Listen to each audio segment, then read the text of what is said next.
Salut, j'espère que vous allez bien à la maison. Merci d'être là et on est prêt pour une toute nouvelle édition de Pour votre information. Avec cette semaine des invités comme suit, il y aura l'opportunité d'en apprendre davantage sur le service aux jeunes avec Chloé Robitaille. Aussi un petit peu plus loin, Kim Bellil, une jeune entrepreneure très inspirante avec son centre physique sur le territoire lavallois. Aussi opportunité d'en apprendre davantage avec Mathieu Frappier qui est du ROIIL. Aussi, on aura l'opportunité de jaser avec Marie-Hélène Cyr, qui est une jeune autrice, Nicolas Vincent Poirier pour sa chronique cinéma, mais tout d'abord, l'auteur de polar à succès, Jean-Louis Blanchard. Bonne émission.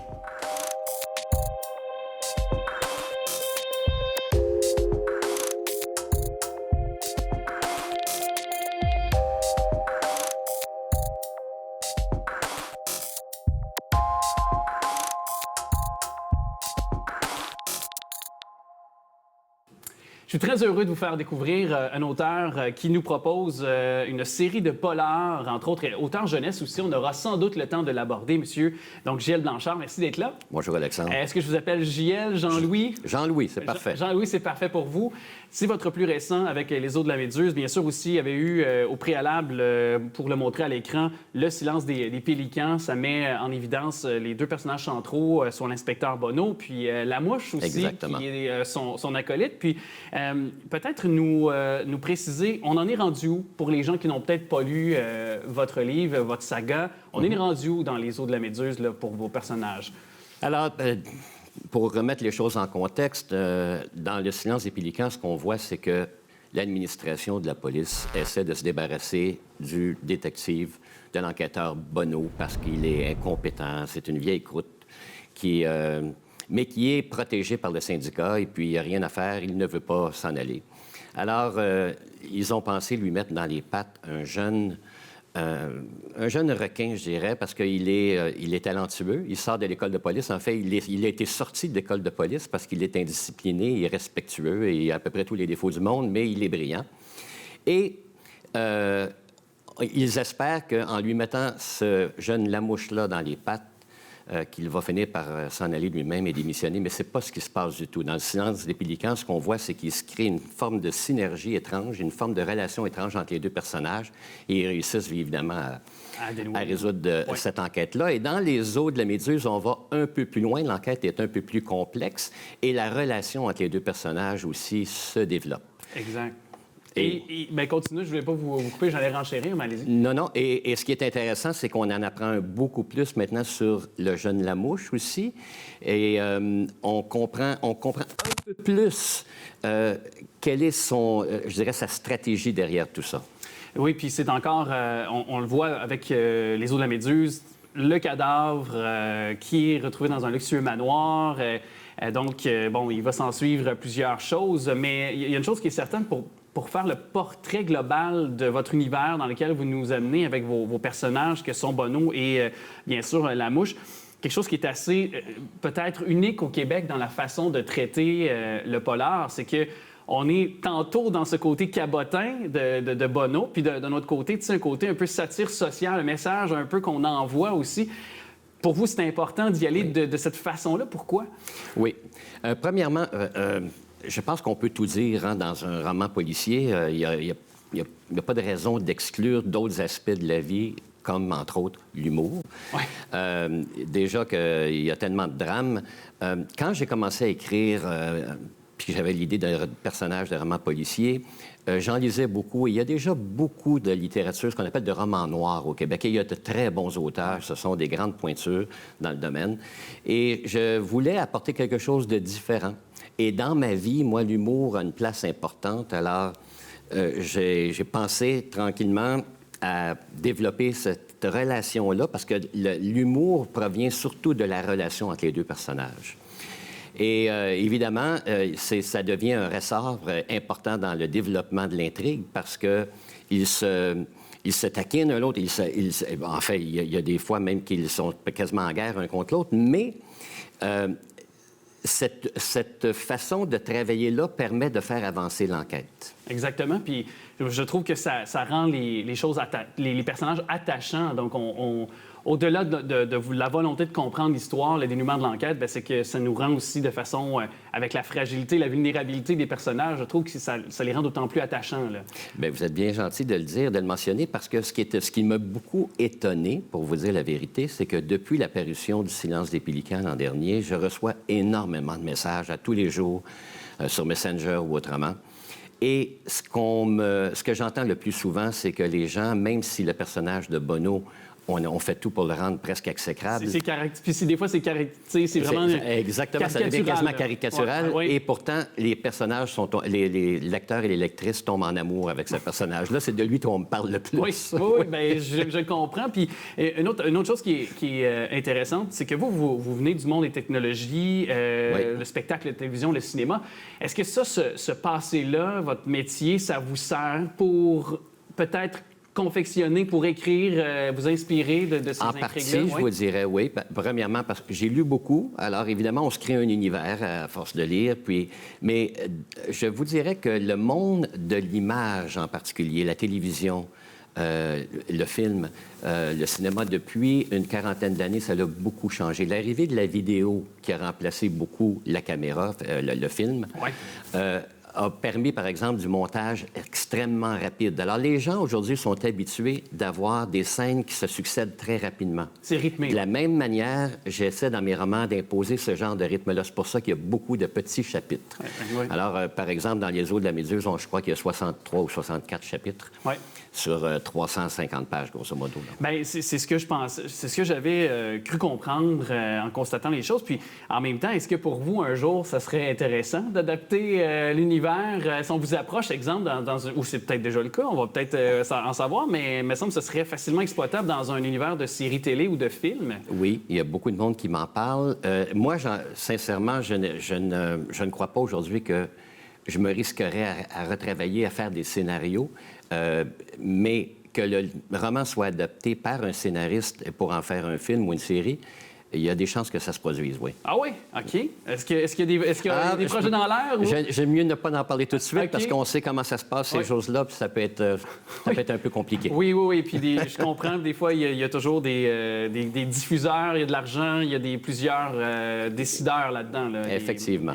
Et il y a des contraintes. Aussi, exactement. Puis pour le créateur que vous êtes, des fois, on veut garder une certaine forme de l'œuvre aussi. Absolument.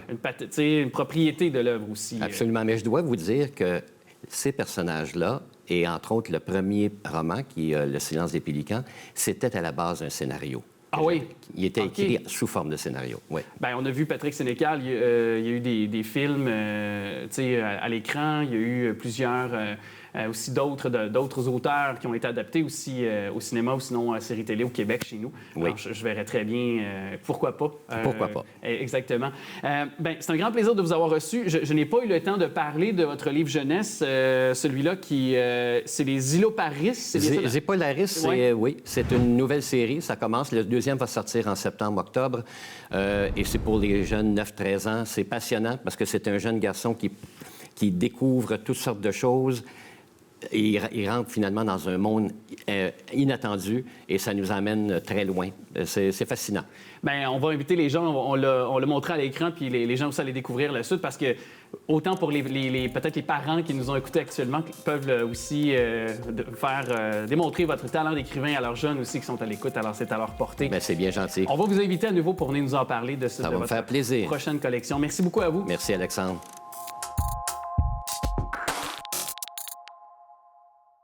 Est-ce que vous connaissez SAGE, soit Service aux jeunes? Ben, on va vous le faire découvrir d'ailleurs avec la coordonnatrice à l'intervention du projet SAGE qui est avec nous, c'est Chloé Robitaille. Salut. Bonjour. Merci d'être là. Qu'est-ce que c'est SAGE, Service aux jeunes? Parce que vous l'appelez plus SAGE que Service aux jeunes. Là. Exactement. En fait, l'acronyme a pris le dessus sur son nom officiel. Donc, SAGE, c'est très simple. On est un projet d'intervention et de prévention auprès des adolescents et des jeunes adultes, donc 12 à 24 ans, qui sont soit impliqués dans une trajectoire délinquante, un réseau criminalisé ou qui en sont à risque. OK. Et je pense que vous pouvez vous concerter plusieurs organismes ensemble là, pour former SAGE, si j'ai bien compris. Oui, bien en fait, SAGE a été créé en 2014 suite à une montée de la criminalité juvénile à Laval. Donc, c'est suite à une grosse concertation de ce qui s'appelait avant la table gang de rue de Laval qui sont allés créer le projet SAGE, qui est chapeauté par différents organismes communautaires et institutions à Laval. OK. Et est-ce que, justement, on a, depuis le début de la pandémie, on entend beaucoup parler malheureusement, de voies de fait, on entend beaucoup parler d'armes à feu, il y a plusieurs choses qui sont répertoriées dans les médias en général. Est-ce que vous remarquez la chose aussi ou c'est seulement que des cas isolés? Hein?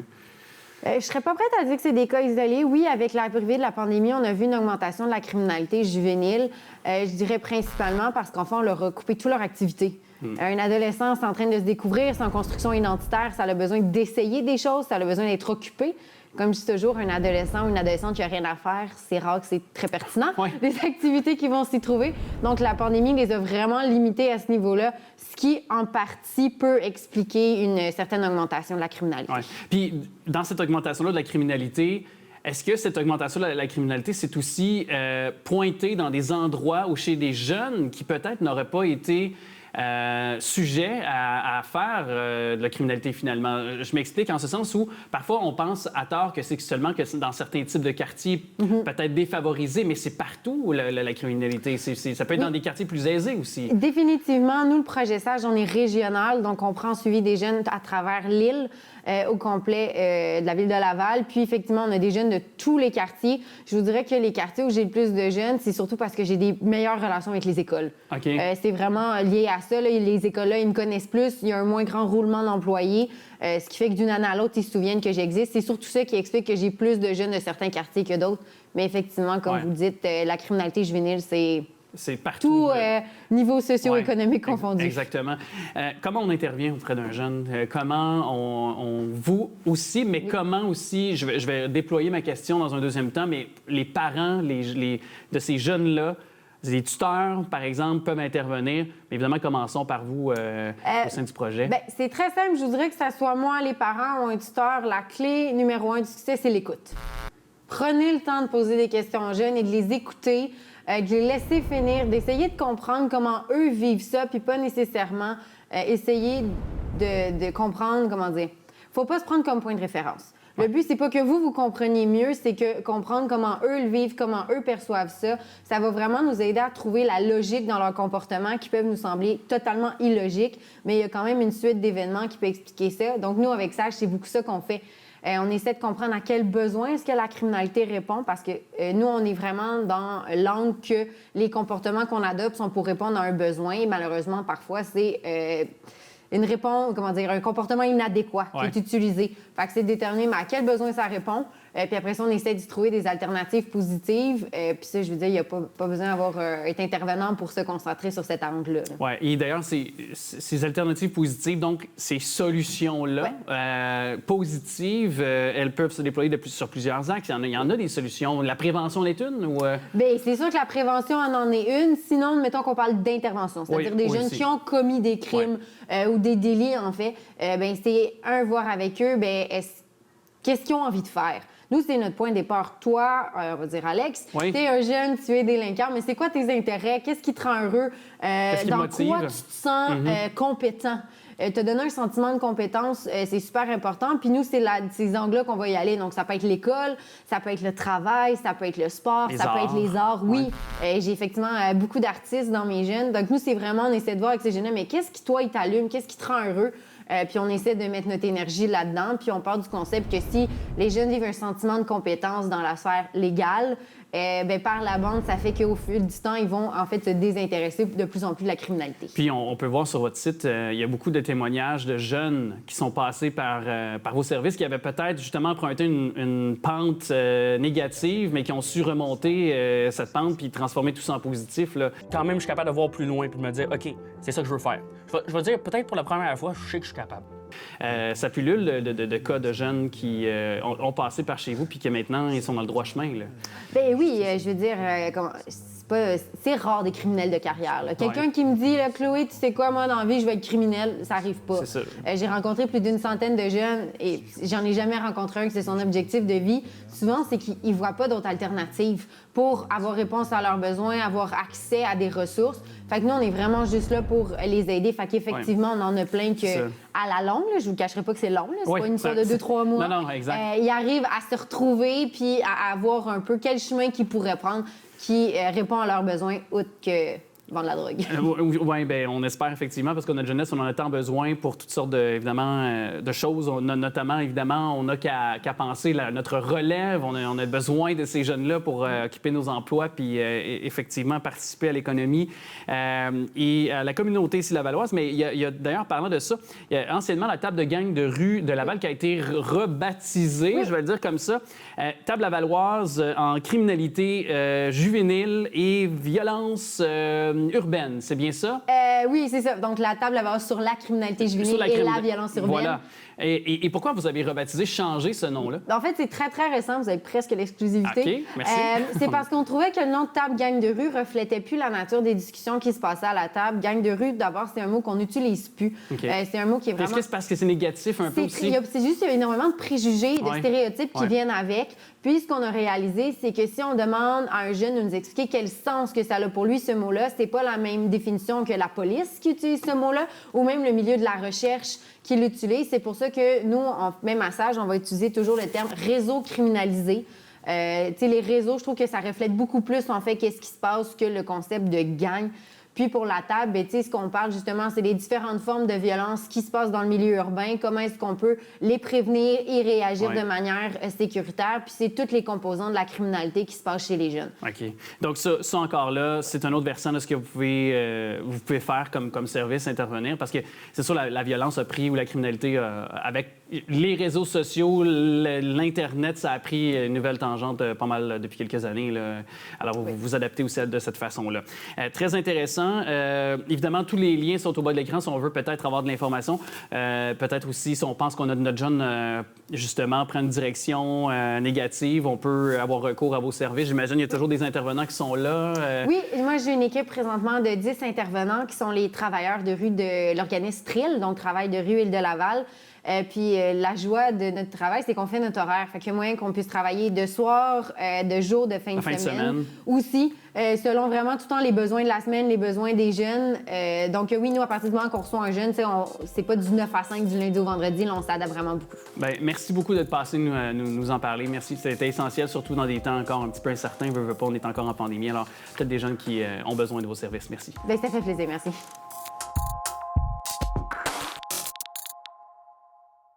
Cette jeune entrepreneur de seulement 32 ans qui est parmi les 84 boursiers québécois qui ont été honorés lors de la 4e édition. Ça, c'est du soutien à la relève entrepreneuriale. Il y a une bourse de 25 000 qui vient avec ça. Tout de suite, on vous la présente. Elle est propriétaire du Centre Physique. Salut, Kim Bellil. Salut! Comment ça va? Ça va très bien, et toi-même? Oui, super. Bravo, félicitations, premièrement. Merci beaucoup. J'imagine pour toi, c'est... Quoi, mélange de fierté, plusieurs émotions qui t'habitent? Oui, quand même. Pour le peu de temps que mon entreprise est ouverte, j'ai ouvert en 2019, je dirais que oui, c'est un très grand accomplissement pour moi. C'était un grand défi que je voulais relever, donc je suis très fière de ça. Et puis, tu sais, en plus, t'ouvres en 2019. Un an après arrive Voldemort, je l'appelle comme ça, moi, la COVID. Je suis d'accord. Et comment t'as fait, toi, en tant que jeune entrepreneur, pour traverser tout ça? Puis on sait que souvent, les 5 premières années d'une entreprise, c'est les plus déterminantes, là. Puis surtout que tu étais privé, tu sais, tu œuvres dans un domaine très précis, le domaine du sport, du cheerleading. Ça devait pas être facile. Non, je dirais que ça prend beaucoup de résilience.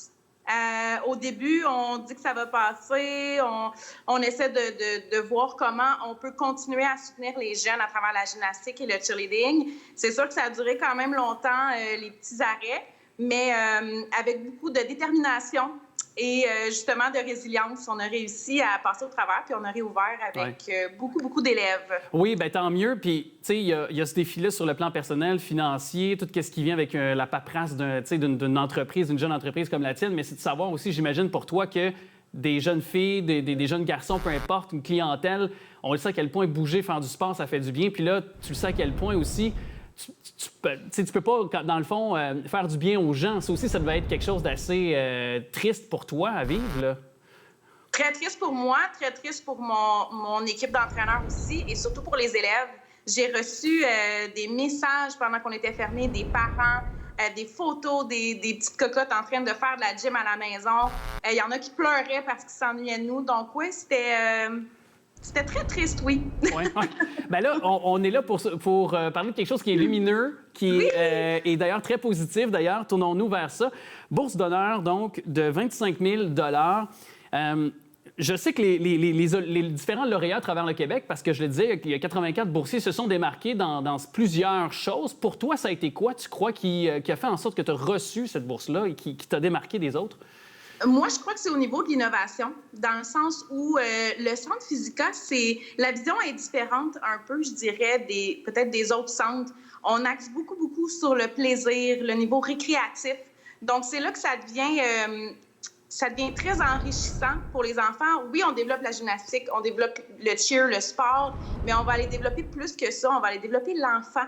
On va aller augmenter sa confiance en soi, son épanouissement, son unicité. Chaque enfant est différent, donc je pense que c'est ça aussi. Au niveau des services aussi, bien, on a différents services, produits qui vont venir s'ajouter éventuellement. Donc, je pense vraiment au niveau de l'innovation. Peut-être mon énergie aussi. Peut-être. Dynamisme, qui sait? T'es pas avec moi en studio, mais ça transparaît à travers l'écran. Il y a quelque chose de beau qui se dégage de tes yeux, qui brille actuellement. Et il y a aussi certainement une volonté pour toi de ces 25 000 $-là. De quelle façon tu comptes dépenser cet argent-là? Bien, premièrement, c'est du matériel pour mon centre. Dans le fond, c'est du nouveau matériel que j'acquéris sous peu. Premièrement, il y a aussi différents projets dont je ne veux pas trop en parler parce que c'est pas prêt encore, mais un carnet de l'athlète qui va pouvoir soutenir chaque élève. Il y a aussi l'organisation d'une compétition de niveau récréatif qui va être vraiment, vraiment intéressant, qui est en branle en ce moment. Donc, il y a plusieurs choses que je veux faire avec cette bourse-là. C'était déjà dans mes plans. Dans ta tête? Oui, dans mes plans, mais avec la bourse du MEI, c'est sûr que ça m'a donné un très grand coup de main. Ben oui, c'est sûr. Puis ça donne, comme tu dis, aussi l'idée de façon plus concrète d'aller de l'avant avec ces projets-là. J'ai goût qu'on parle un peu du cheerleading parce que tandis qu'on est là, on voit ton magnifique centre à l'arrière de toi, le centre Physica, puis c'est une en tout cas, des disciplines qui est de prédilection, entre autres chez les jeunes filles. Moi, personnellement, je constate, est-ce que je me trompe, que depuis peut-être une dizaine d'années, je ne dis pas que ça n'existait pas avant, mais au Québec, il y a une montée partout au Québec, dans toutes les régions, en flèche de compétition, de groupes, de centres aussi comme le tien qui entraînent des jeunes aussi de cheerleading, si je ne me trompe pas, hein? Oui, exactement. C'est sûr que la gymnastique a été un peu plus populaire. Puis là, justement, le cheerleading, je pense que l'ambiance qu'il y a dans le cheerleading vient un peu soulever ce sport-là. Ça donne le goût aux jeunes filles et jeunes garçons aussi maintenant qui en font de plus en plus de se diriger vers ce sport-là. Justement, c'est un sport assez complet aussi. On va aller pratiquer beaucoup, beaucoup, autant au niveau physique que mental, mais il y a quelque chose de beau là-dedans qui vient réunir tous les athlètes ensemble. C'est vraiment un sport d'équipe. Ouais. Donc, oui, ça monte en flèche, ce beau sport. Puis, toi, qu'est-ce qui t'a attiré dans le cheerleading, par exemple, plus d'ouvrir un centre comme celui-là, Physica, plus que d'autres, peut-être ça aurait pu être un gym ou d'autres disciplines, mais qu'est-ce qui particulièrement t'intéresse là-dedans? Bien, en fait, moi, à la base, je suis une gymnaste. Donc, j'ai 20 ans d'expérience en gymnastique. J'ai enseigné ça fait 15 ans que j'enseigne. Donc, j'ai toujours été baignée, dans le fond, dans la gymnastique. Puis, la gymnastique, c'est très catégorique, c'est un peu plus sérieux. Puis, quand j'ai ouvert mon centre, j'étais comme, le cheerleading, j'ai enseigné au cheerleading un petit peu au niveau de la gymnastique au sol. Fait que j'étais comme, c'est vraiment intéressant. Puis j'ai davantage exploré ça, puis je suis tombée en amour carrément avec le sport. Et il y a pour toi, si les jeunes nous écoutent, il y a des nouvelles possibilités. Je crois, je lisais sur ta page Facebook qu'il y aura des essais. Là, on peut aller s'essayer avant même de s'inscrire là, pour voir si on aime ça, puis par la suite peut-être s'inscrire. Donc c'est possible au mois de juin prochain, je pense. Exactement, on a nos try-outs. Le 20, 21, 22 juin. Donc c'est ouvert à tous les enfants qui aimeraient faire partie d'un groupe de compétition en cheerleading. C'est donc différentes catégories, puis tout est informé, toute l'information pour que les gens puissent s'informer est sur votre page Facebook. En tout cas, c'est très intéressant cette discussion. J'invite les gens à s'initier à ce sport. J'ai des jeunes autour de moi qui le font, puis il y a cette... tu sais, tantôt, tu parlais des bienfaits comme la confiance, notamment, mais aussi l'occasion de de vraiment bâtir quelque chose ensemble, puis une relation, puis des communication, une communauté quasiment, est-ce que je peux dire ça? Il y a une communauté qui s'est bâtie. C'est clairement ça. Oui, Ouais. c'est clairement ça. Oui. Vraiment. Ben, en tout cas, merci beaucoup de nous avoir parlé, puis félicitations encore pour ta bourse de 25 000 Merci. Merci. Merci beaucoup.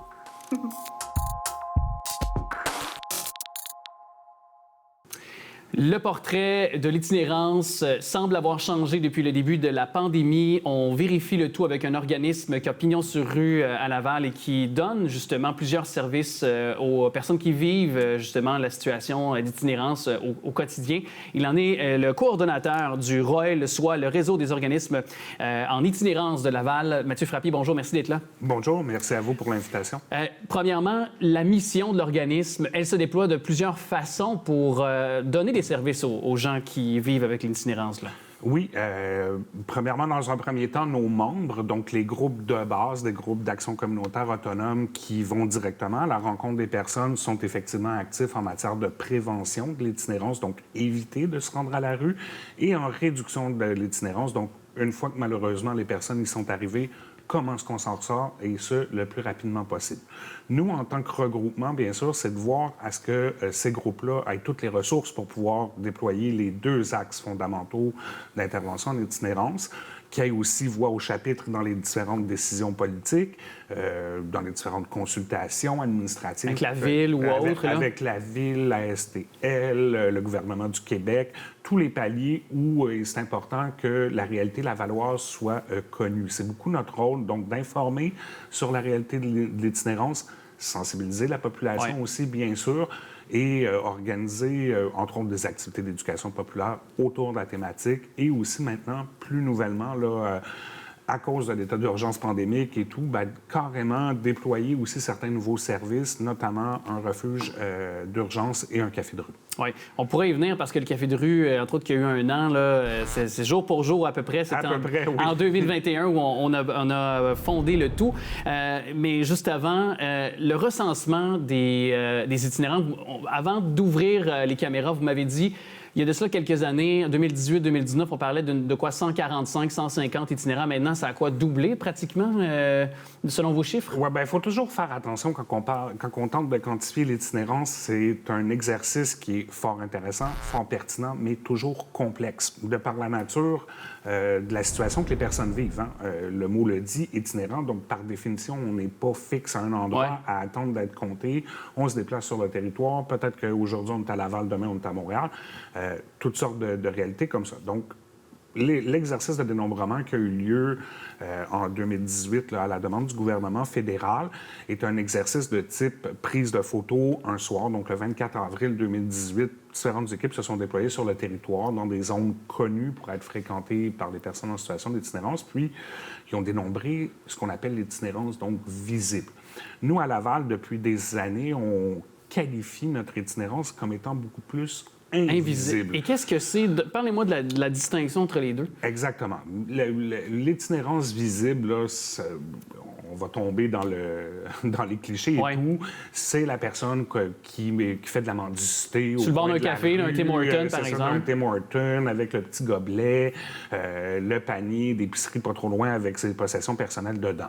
Je fais un gros cliché. Ça, c'est vraiment ce qu'on associe à l'itinérance. C'est ce qu'on voit le plus souvent, peut-être, dans notre ici, le territoire lavallois, là, de toute façon. Souvent, quand on perçoit l'itinérance, ça va être la visible qu'on voit. L'itinérance invisible est une forme d'itinérance qui, pour différentes raisons, c'est souvent, dans le fond, un choix stratégique des personnes. Ça va affecter particulièrement les femmes en raison de leur vulnérabilité dans l'espace public lorsqu'identifiées en situation d'itinérance. Donc, pour éviter de se faire identifier comme ça, les gens vont faire toutes sortes de stratégies. Par exemple, aller dormir chez des amis, dormir dans son auto. Très présent à Laval. Là, les gens perdent leur logement, mais continuent à pouvoir faire rouler les tours pour avoir un abri minimal puis garder quelques possessions. Très commun à Laval. Autre chose, faire quelques nuits dans un motel, tout ça. Donc, bref, ne pas être visible. C'est préoccupant, là. quelques jours, en fait, là, dans les premiers jours de la pandémie, devait se tenir un grand événement organisé par le ROI, notre regroupement, qui était justement de rendre visible, je pense que si je me souviens bien, c'était rendre visible l'invisible, et c'était autour de la thématique de la nature de notre itinérance à Laval, donc très, très invisibilisé. Et justement, le portrait 2 ans plus tard, après même un petit peu plus de 2 ans plus tard, après la pandémie, est-ce que ça a encore plus été non seulement augmenté en nombre, en gens qui vous consultent, qui vont aussi frapper à votre porte pour être hébergés, par exemple, dans votre refuge? Une des phrases clés qu'on peut utiliser dans ce contexte-là là, pour bien saisir ce qui s'est passé au cours des 2 dernières années, c'est que oui, il y a une partie de cette itinérance invisible-là qui est devenue soudainement très visible. Pensons à tous les hôtels qui ont fermé. Hein, je vous parlais de stratégie de motel. À un certain point, avec couvre-feu, fermeture des salles pas de réception, mais des salles dans les restaurants, il n'y avait plus nulle part où se cacher. Fait qu'il y a une partie qui est devenue plus visible. Il y a eu un accroissement aussi. On voit plus de personnes. Au Québec, on réfère à l'itinérance comme étant un phénomène de désaffiliation, tandis que là, on rencontre des personnes qui ne sont pas si désaffiliées que ça.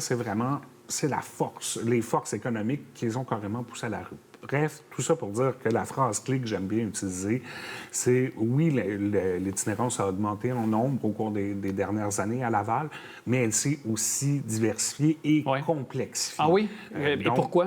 Expliquez-nous. Parce que, notamment, on parle beaucoup des enjeux de santé mentale là, qui ont été vécus par toute la population au cours des 2 dernières années. Nos personnes en situation d'itinérance n'en sont pas exclues, bien sûr. Donc, elles nous arrivent, elles partent de plus loin. Les espoirs aussi de retour vers une vie plus stable, notamment en logement. Et les gens de la rue savent très bien à quel point les logements sont rares et sont très chers. Le coût des denrées alimentaires aussi, puis à Laval, on s'entend, le territoire est très, très vaste. Si on n'a pas de véhicule, justement, des fois, on n'a pas le choix de ne pas pouvoir aller à l'épicerie économique, puis il faut aller à une qui est plus dispendieuse. Bref, tous ces facteurs-là mis ensemble, ça a exacerbé... Ça a complexifié nos interventions. Et un des projets que vous aviez un peu pour peut-être prévenir puis avoir un contact avec justement les gens qui vivent en situation d'itinérance, c'était de construire ce café de rue. On le disait tantôt au début de notre conversation, 1 an, jour pour jour à peu près, là, après le début des opérations. Est-ce que pour vous, il y a un avant-après avec le début de ce café de rue-là? Est-ce que pour vous, ça l'a favorisé le contact? Est-ce que ça a pu améliorer peut-être le sort de certaines personnes? Vous avez vu un changement? Définitivement. Le café de rue, ce que c'est, dans le fond, c'est un lieu où les personnes qui se sentent isolées, qui se sentent marginalisées, qui se sentent vulnérables sont toujours bienvenues et n'ont pas besoin d'être nécessairement en situation d'itinérance, bien que ça soit le but de la ressource. Puis, on n'arrive pas là non plus de gaieté de cœur, en général. Qu'est-ce qui est offert? Bien sûr, beaucoup d'écoute, un milieu qui est sain, une possibilité d'entrer en lien avec d'autres personnes, donc briser l'isolement, mais aussi beaucoup de référencement. Ce qu'il faut comprendre avec notre café, c'est que c'est pas là qu'on va partir, c'est pas là que va se faire une réinsertion sociale et tout ça. C'est un centre d'accueil où tout le monde est bienvenu pour une première prise de contact. Par contre, on est évidemment stratégique et on fait du référencement vers nos groupes dont je vous parlais tout à l'heure, qui sont là depuis plus d'1 an. Donc, des intervenants qui peuvent venir sur place aussi, le soutien psychologique. On est en train de mettre en place tout un filet aussi autour de ces 2 ressources-là. Donc, notamment, on a des ressources en santé qui nous viennent directement du CIS, qui viennent à la rencontre des personnes sur le lieu avec des horaires fixes. Ils savent qu'ils peuvent rencontrer un infirmier, un travailleur social. Nos intervenants aussi avec leur champ de spécialité compétences, que ce soit en réduction des méfaits du côté drogue et alcool, que ce soit du côté de la stabilisation résidentielle, que ce soit du côté jeunesse, bref. On a plusieurs volets selon les spécialités qui vont venir, puis là, les personnes peuvent se rattacher à partir de là. Le constat que l'on fait au bout d'1 an, le café est pratiquement tous les jours plein. C'est sûr qu'en période hivernale, c'est très achalandé, mais comme on l'a vu l'été dernier, on anticipait qu'il n'y aurait pas tant de monde que ça. Or, on a eu beaucoup de personnes. Dans ce qui a été constaté par la communauté aussi autour, puis aussi notamment les services policiers de Laval, bien, on ne peut pas tracer le lien d'une façon aussi directe que ça, mais quand le café est ouvert, quand on peut recevoir les gens, il y a une baisse de désorganisation des personnes dans le quartier ou encore de comportements où la cohabitation sociale est plus difficile. Je pense notamment à l'établissement de camping. Ouais.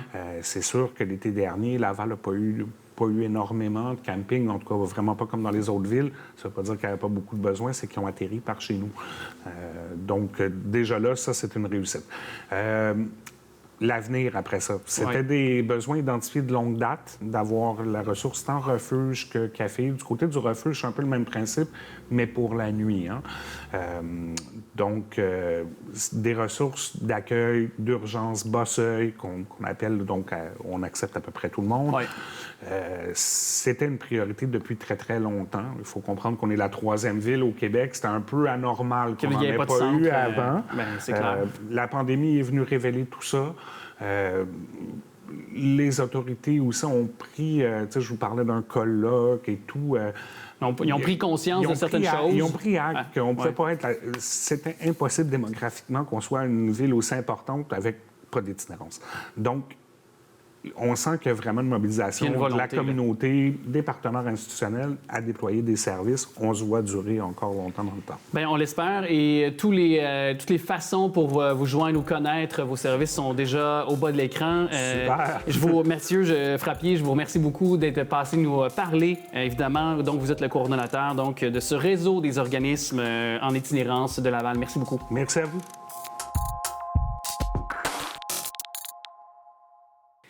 Je suis très heureux de vous faire découvrir deux livres jeunesse, et c'est Les sciences spatiales, Objectif Mars. On a tout de suite avec nous l'autrice, et c'est Marie-Hélène Cyr qui est là. Bonjour! Bonjour! Ça va bien? Oui, toi? Ben oui, super bien. Tu es aussi dans le domaine spatial ingénieur également de formation, donc ingénieur spatial. C'est pas étranger à deux livres jeunesse qui parlent justement du domaine spatial, qui nous amènent dans des contrées lointaines, j'imagine. Oui, bien, en fait, mon album jeunesse, c'est une collection qui s'appelle Les sciences spatiales. Donc, le premier tome s'appelle Les légumes de l'espace. Et dans ce tome-là, il y a des légumes mal aimés des enfants qui rencontrent un robot qui doit aller faire pousser des légumes sur Titan, qui est une lune de la planète Saturne. Donc, ils partent ensemble, puis ils vont jardiner le premier jardin extraterrestre là, de la vie. Là. Donc, ils rencontrent des enfants. C'est super ludique, mais en même temps, moi, j'ai toujours comme but de faire aimer les sciences aux enfants dès le plus jeune âge. Là, cet album-là, c'est pour les 3 ans et plus. Donc, j'ai mis aussi des concepts scientifiques et d'exploration spatiale pour titiller un petit peu l'intérêt là, pour les sciences. Bien, donc, c'est important pour toi qu'il y ait quand même aussi une portion éducative là, dans tes livres. Là. Oui, exactement. Cette collection-là a été faite pour couvrir pas mal tout le programme d'éducation du ministère de l'Éducation du Québec. Donc, dans chaque tome, il va y avoir des thèmes là, abordés sur le volet de la science et de la technologie. Puis, mon autre livre, qui est Objectif Mars, qui s'adresse aux 9 ans et plus, c'est sûr que c'est une histoire fictive, c'est vraiment un roman. Là. Mais j'essaie toujours... parce qu'en 2552, on n'est pas encore rendu là. C'est ça, je ne sais pas si c'est une navette spatiale pour remonter le temps. Il y a une DeLorean qui existait à un moment donné dans le domaine du cinéma. Ça se peut qu'il y ait une navette spatiale. Si tu l'inventes, tu me diras, je vais embarquer avec toi, à condition que tu payes l'étiquette, par exemple. C'est ça. C'est correct. Mais non, c'est ça. Ce livre-là, c'est un roman pour divertir à la base, mais j'ai quand même mis quelques faits scientifiques sur l'exploration spatiale. L'histoire commence sur la Lune, donc au meilleur de ma connaissance, c'est ce que j'imagine que vont être les premières colonies lunaires. Ouais. Puis ensuite, ils s'en vont sur Mars aussi, où est-ce qu'il y a des colonies. Là, présentement, il n'y en a pas. Donc, étant donné que ça se passe dans le futur, j'ai été capable d'extrapoler un peu avec qu'est-ce qu'on sait aujourd'hui, puis où est-ce qu'on s'en va aussi, parce que ça s'en vient, là, le retour sur la Lune, là, c'est dans quelques années.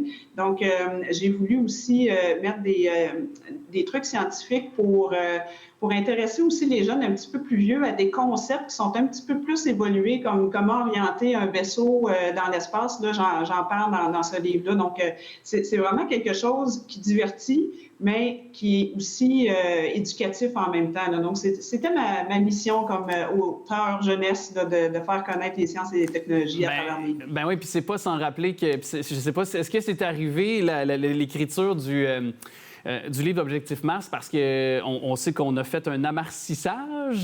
C'est bien ça, je pense que c'est comme ça qu'il faut le dire, avec les fameuses sondes là, qui sont allées sur place pour prendre des clichés, puis tout ça, qui est d'ailleurs piloté par une Québécoise, on le sait, une femme de Joliette. Donc, est-ce que ça, c'est arrivé un petit peu par hasard? Parce que ça, dans l'espace-temps, il y a comme un fit naturel là, pour parler de Mars, là. Oui, bien, en fait, c'est mon éditeur qui m'a proposé, chez les éditions Victor Anaïs, il m'a proposé pas la semaine dernière, l'année dernière, une série jeunesse, justement, puis il voulait absolument avoir le mot Mars dedans. Étant donné qu'il y avait une effervescence là, avec Persévérance et avec tout le battage médiatique qu'il y a eu à travers ça. On s'en va là dans peut-être la prochaine décennie, 20 ans, 30 ans, là, les gens qui vont aller sur Mars sont nés là, présentement. Là, donc, c'est super important de faire connaître l'exploration spatiale dès maintenant, là, parce que ça s'en vient, on le voit avec les robots, plus tard peut-être avec des humains. Là. Ben oui, puis d'ailleurs, j'ai le goût de poser cette question-là à une femme qui est dans le domaine de l'ingénieur de domaine spatial. Est-ce que tu crois à une forme de vie? Tu sais, sur Mars, on a souvent fait des blagues avec ça, justement, des martiens ou autres.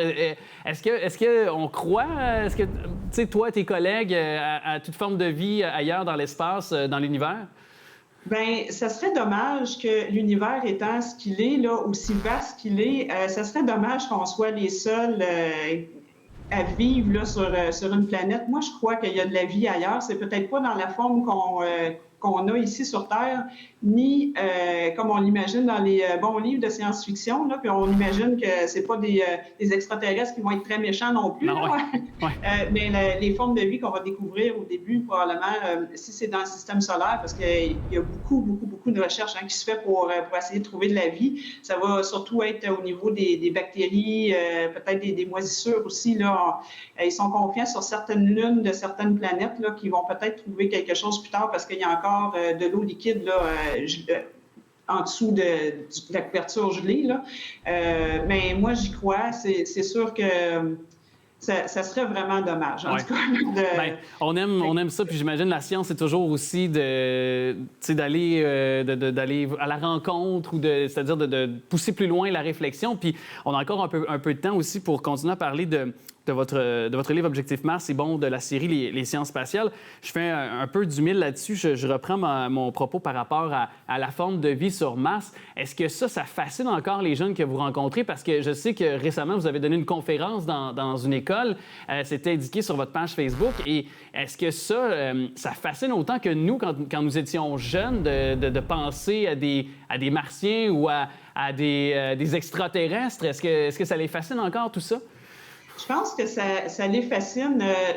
D'après moi, là, depuis qu'on a regardé vers le ciel, qu'on a découvert les planètes, puis on a compris c'était quoi des étoiles, je pense que ça fascine les jeunes dès le départ.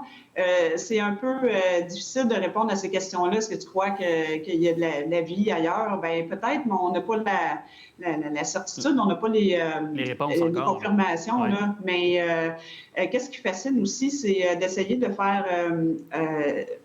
connaître comment c'est difficile d'aller sur d'autres planètes, sur d'autres lunes aussi, là, comme cette semaine, là, vous le disiez, là, j'ai fait un atelier dans une classe de 5e année en lien avec mon livre Objectif Mars, le tome 1.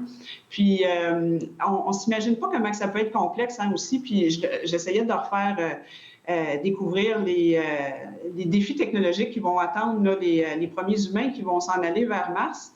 Puis, je leur disais, qu'est-ce que vous pensez, comment on va apporter l'eau sur Mars, là? Parce qu'il y en a au pôle, il y en a un petit peu dans l'atmosphère, mais il n'y en a pas assez pour probablement subvenir aux besoins d'un gros jardin, d'une serre, avec des animaux, avec des humains aussi, pour subvenir à nos besoins nutritifs. Puis, c'est toujours le même la même réaction. J'ai eu 5 minutes d'euphorie totale quand que je leur ai annoncé que l'eau sur Terre, elle est recyclée, là, même dans la nature, même sans les goûts et les usines de filtration. L'eau, elle a la capacité de se filtrer elle-même à travers la Terre, puis elle revient en nuage, elle retombe, puis il y a des animaux qui boivent cette eau-là, mais où est-ce qu'elle vient? L'eau, elle vient de la Terre, mais elle vient aussi de nos déchets organiques. Hein? Oui. Donc, ça a été une révélation pour ces enfants-là, pour eux. Là, j'ai même eu une réaction hier que je ne boirai plus jamais d'eau de ma vie, mais c'est filtré, c'est traité. Là, l'eau est bonne à boire, sauf que ça frappe l'imaginaire quand les enfants réalisent ça, là, que l'eau sur Terre, il y a du pipi de dinosaure un petit peu là, dans notre eau, là, puis c'est correct. Là. donc, moi qui aime, quand je vais en randonnée, boire de l'eau des sources qui descendent de la montagne, je me fie plus à cette eau-là pour qu'elle soit bonne que certaines eaux de certaines villes du Québec où elles sont traitées. Ça c'est moi. Mais c'est un grand plaisir de vous avoir parlé, sincèrement. Madame Cyr, ça transparaît votre passion pour le sujet, mais aussi pour le témoigner, le transmettre à une jeune clientèle, puis de faire découvrir, puis d'initier peut-être aussi par vos œuvres, les sciences spatiales et Objectif Mars, des jeunes à la lecture de peut-être, parfois, c'est peut-être cet ouvrage-là ou ces ouvrages-là qui vont leur permettre de garder contact ou de s'initier à la lecture. Puis ça, je trouve ça beau aussi en même temps. Par le fait même, je vous remercie sincèrement d'être passé à cette émission. Bien, merci beaucoup. Puis mes livres sont en librairie partout au Québec, là, donc n'hésitez pas si vous êtes curieux à propos de l'exploration spatiale. Super, à très bientôt. Merci beaucoup. Merci. Bye.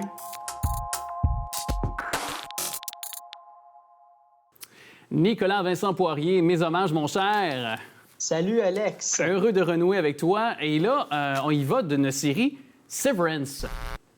De qu'est-ce que c'est, Severance? Qu'est-ce que c'est?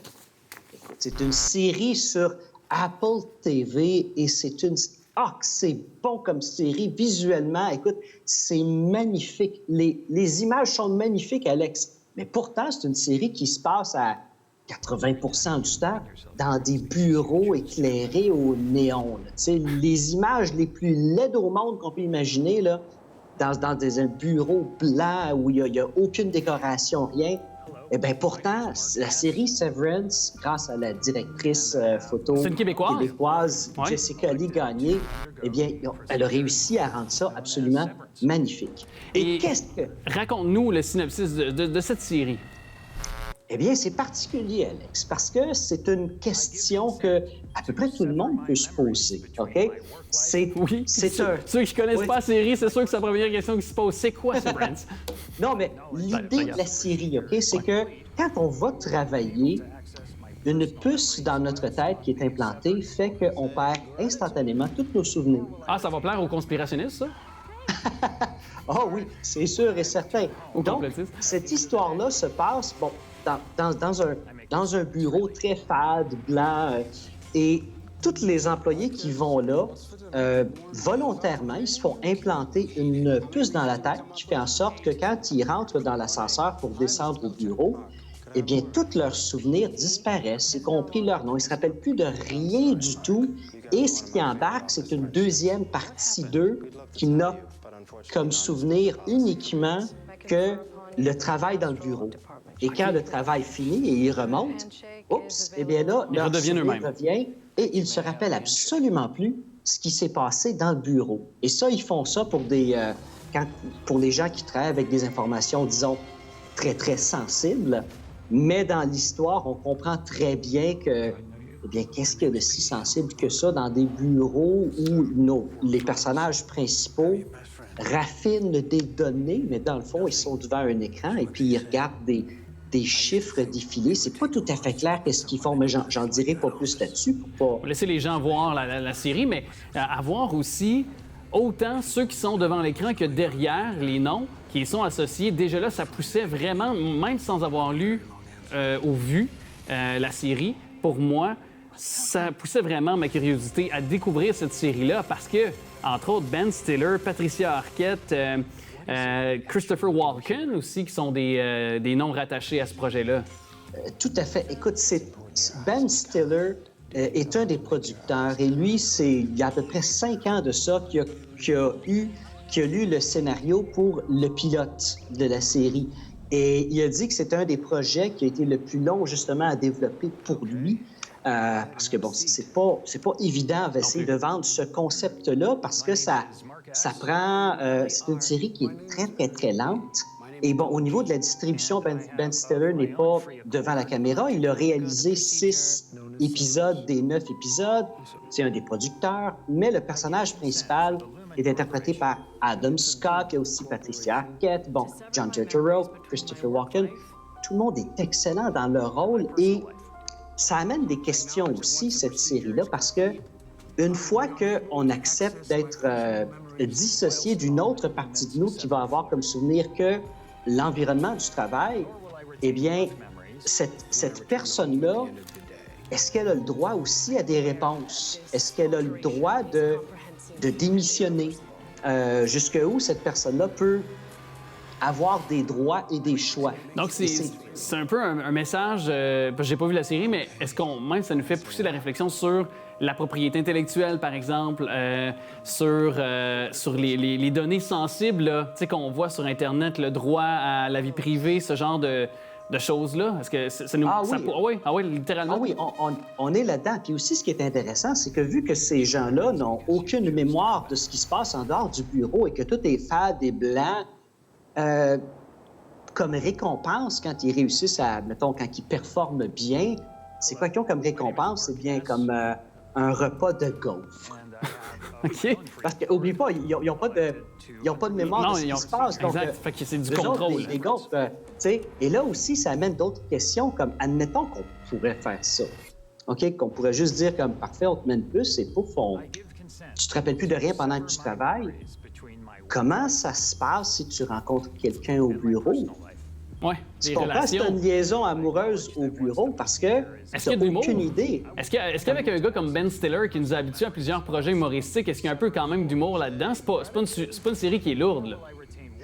Il y a un petit peu d'humour. Oui, il y a une certaine lourdeur à la chose, mais c'est très intéressant. C'est un mix de beaucoup de choses. Il y a un petit peu d'humour, oui, mais vraiment... L'univers dans lequel ça nous amène, c'est quelque chose que j'ai rarement vu dans une histoire et c'est drôlement intéressant. C'est très lent, mais en même temps, ça nous amène plusieurs questions. Tu sais, comme il y en a certains, quand ils performent bien, ben là, il y a l'espèce de chef d'équipe qui arrive. Puis bon, choisissez une musique pendant 5 minutes, puis là, ils sont tous excités. Oh, wow, de la musique, c'est donc bien le fun. Parce qu'encore une fois, aucune mémoire. Et aussi... Vas-y. Bien, il y en a là-dedans, je ne vais pas trop embarquer dans les détails, il y a un personnage qui découvre une petite chose par rapport à sa vie quand il est en dehors du bureau et ça vient compliqué, finalement. Il veut savoir, il veut en savoir plus et tout ça. Donc, c'est 9 épisodes, ça dure entre 40 et 57 minutes par épisode. Vraiment, c'est pas le genre de choses qui aurait pu être présenté à la télé. Ça aurait été un projet, je pense, de casse-gueule, mais aujourd'hui, avec les plateformes de streaming sur Internet, que ce soit Apple TV, Amazon, Netflix, ça a, je pense... Un format qui est idéal pour ça. Hein? Puis parce que la liberté, c'est encore on l'évoque souvent en lien avec les plateformes, c'est encore un Far West de création. Il y a presque une liberté totale que peuvent se permettre ces plateformes-là. C'est ça. Mais ce qu'il ne faut pas oublier, c'est qu'à la télé, le but ultime à la télé, c'est de vendre de la publicité. C'est pour ça, s'il n'y a pas de publicité, à moins que tu payes comme HBO ou bien, bon, dans le cas de Apple ou Netflix, mais sinon, à la télé conventionnelle, c'est la publicité. Puis si les gens ne restent pas assez longtemps, il faut toujours les accrocher juste avant que la publicité arrive. Sinon, moins d'audience, moins d'argent pour la pub. Et crois-tu que aussi le fait que... parce que depuis quelques années, les séries télé ont pris beaucoup plus d'ampleur. Il y a même certaines personnes qui ont délaissé les salles de cinéma pour se tourner davantage vers, justement, les plateformes en ligne. T'as pas à sortir de chez toi, on le voit, t'as un choix incroyable de possibilités. T'as pas enduré, ne serait-ce non plus que quelqu'un qui parle à côté de toi. Tu peux arrêter, tu peux reprendre le visionnement quand tu veux. Bon, on connaît les avantages du visionnement à la maison, mais avec la pandémie également. L'ajoutons dans les 2 dernières années, les gens qui se sont abonnés à des plateformes, qui en ont découvert d'autres plateformes aussi. Donc, l'avenir de ce genre de série-là, au détriment du cinéma, toi qui en es un grand amateur de films d'ailleurs, est-ce que tu crois que c'est ça qui pourrait prendre davantage le pavé puis voir naître davantage de séries et peut-être un peu moins de sorties cinéma chaque année? Ah, je pense pas du tout, parce que c'est deux choses tellement différentes. Tu prends Severance, par exemple. Je peux pas imaginer ça en film. Ça serait beaucoup trop... Ben, peut-être, mais ça serait beaucoup trop rapide, même si ce serait un film de 2h30. Tandis que tu vois presque, on va dire, 7 heures de contenu et on a répondu à une petite partie des questions à la fin de la série. Et oui, il va y avoir une deuxième saison. Oui, c'est sûr et certain. Ce genre de série-là, c'est le genre de truc qui pourrait durer, pour avoir 40 heures de contenu là-dedans, et ça serait parfait comme ça. Et tu prends 7 heures de contenu comme la première saison, mais c'est très long à tourner aussi. Donc, c'est pas évident à faire ça. Donc, il y a le temps de tournage. Il y a aussi, est-ce que tout le monde a 7 heures, 9 heures à allouer pour une saison, pour une seule histoire? C'est pas tout le monde. C'est aussi un film, c'est beaucoup plus rapide, punché. C'est vraiment un autre...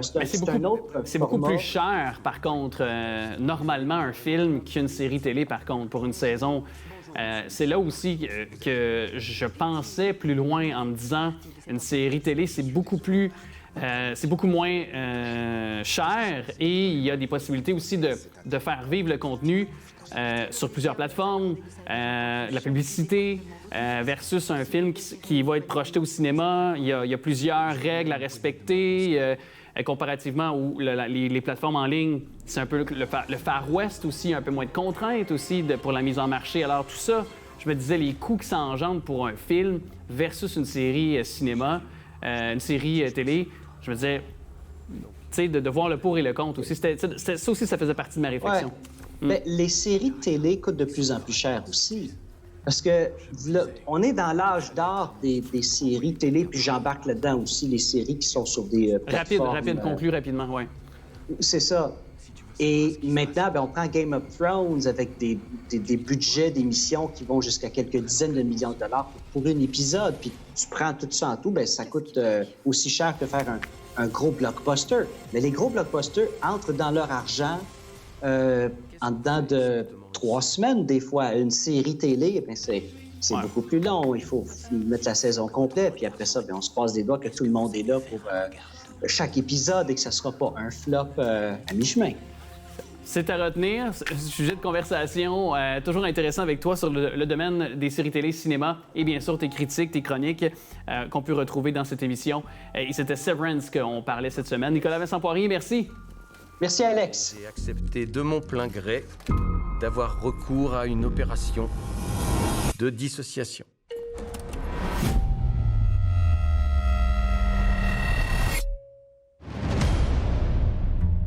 Je consens à séparer les souvenirs de ma vie professionnelle de ceux de ma vie personnelle. J'atteste avoir compris qu'une fois l'opération terminée, je n'aurai plus accès à mes souvenirs personnels à l'étage des dissociés. Dites gratitude.